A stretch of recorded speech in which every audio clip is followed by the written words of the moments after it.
महाराष्ट्राचे उपमुख्यमंत्री अजित पवार यांचे बारामतीजवळ विमान अपघातात मृत्यू. अजित पवारांच्या निधनाने भरतगावीत भावूक, तालुक्याचे मोठे नुकसान.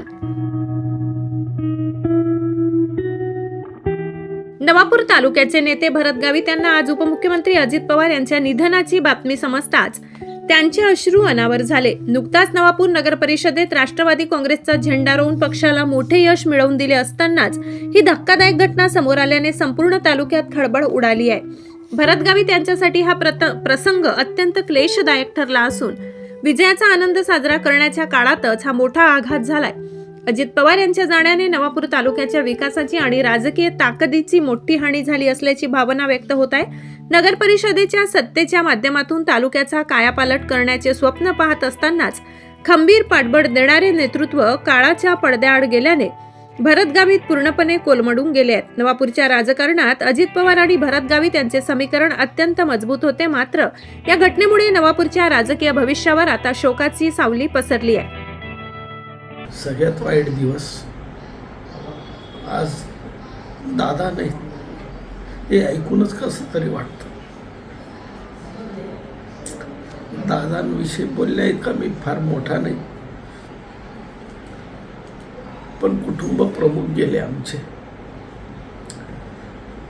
कार्यकर्त्याला ताकद देण्याचं काम अजितदादांनी केलं आणि आज खरी जी राष्ट्रवादी उभी आहे, अजितदादांमुळे हे राष्ट्रवादी बांधली गेली. दादांसारखा नेता होणं शक्य नाही. दादा दादा होते. दादांनी सगळ्यांना आपलंसं केलं आणि जो दिलेला शब्द आहे तो पाळणारे दादा होते. लाखोच्या संख्येमध्ये जरी कुठं असेल तरी दादांना आवाज दिला, दादा नमस्कार केला तरी दादा उभे राहून जायचे, नमस्कार घ्यायचे. इतकं साधं व्यक्तिमत्व दादा. हसत खेळत नेहमी बोलणारे, नेहमी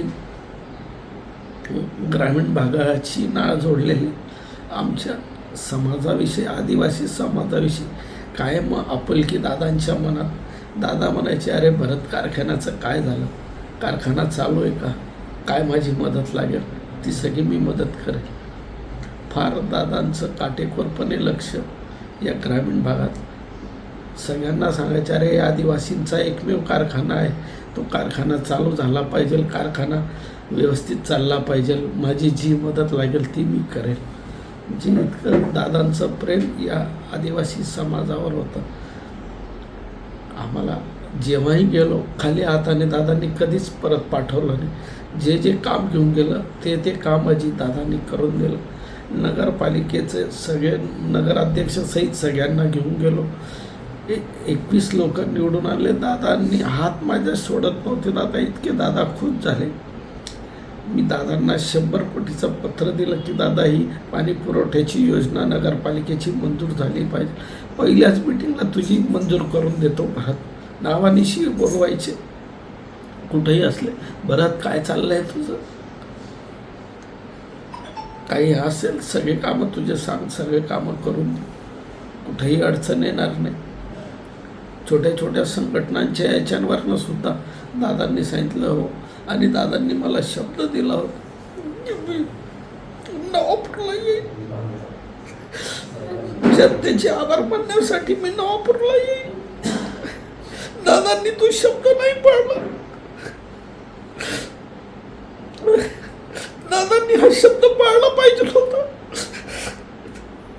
आजपर्यंत आम्हाला जो शब्द दादांनी दिला तो शब्द दादांनी पाळला. हा शब्द सुद्धा दादांनी पाळला पाहिजे होता की भरत नवापूरच्या जनतेचे आभार मानण्यासाठी मी 100% नवापूरला येईल, तसं नियोजन तू कर.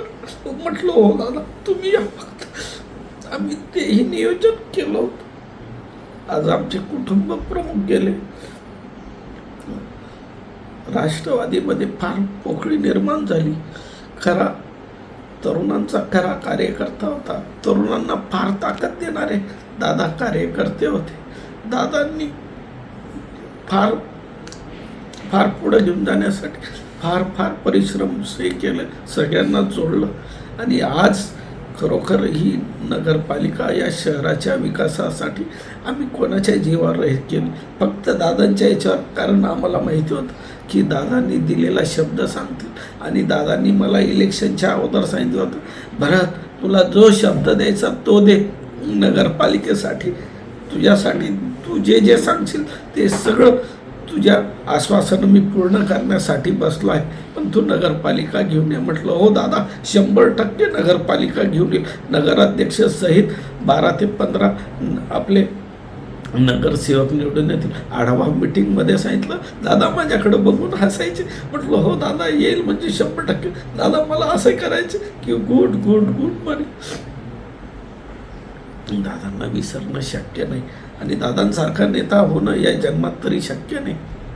माझे वडील गेल्यानंतर, माणिकराव दादा गेल्यानंतर मला एक आशेचा किरण वाटला की आज दादा गेल्यानंतर आज मला पितृतुल्य हे लाभलेलं आहे अजितदादांसारखं, की दादांनी खरंच माझ्यासारखा एका सामान्य कार्यकर्त्याला त्यांच्याबरोबर जेवायला बसवलं. त्यांची कॅबिनेट चालू होणार होती, त्याच्या अगोदर मला बोलत सांगितलं, भरत तुझे जे जे काम आहे ते सगळे मी पूर्ण करेल.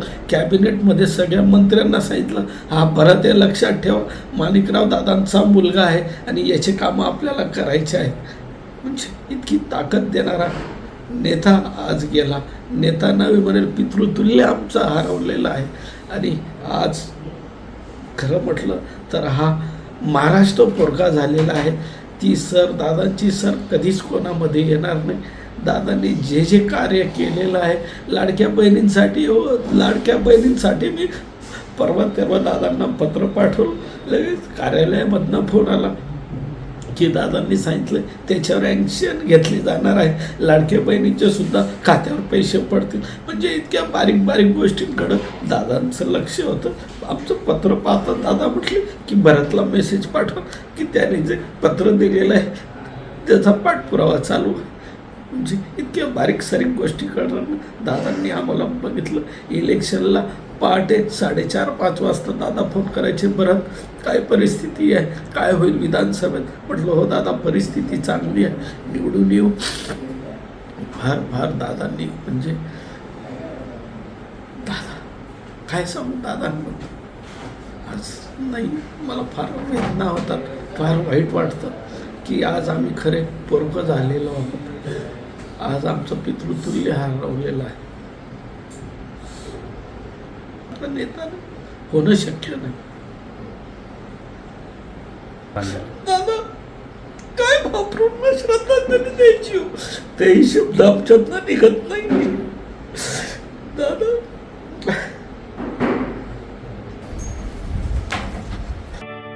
भीमज्योत न्यूज संचालक सुनील भीमराव वाघ, नवापूर.